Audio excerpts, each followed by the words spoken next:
من Давлатқадамов Амоғжабин, донишҷӯи курси 4 Донишгоҳи техникии Тоҷикистон ба номи академик Муҳаммад Саидинович Осимӣ мебошам. Тӯли чанд рӯз мо дар мактаби зимистона иштирок намудем. Ҳадафи асосии иштирок дар мактаби зимистона ин кам намудани хатарҳои офатҳои табиӣ мебошад.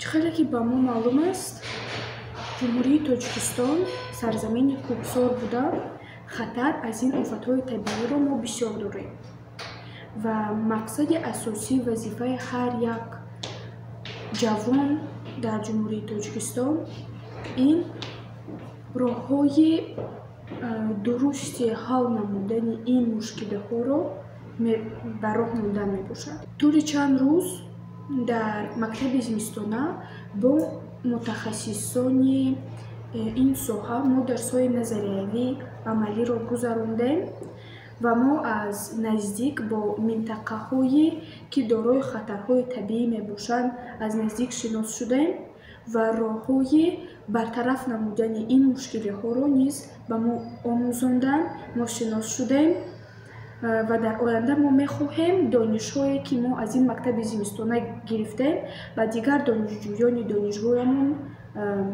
омӯзонем, барои онҳо низ семинарҳо ташкил намоем ва донишҳои гирифтагиамонро барои онҳо низ муаллифӣ созем.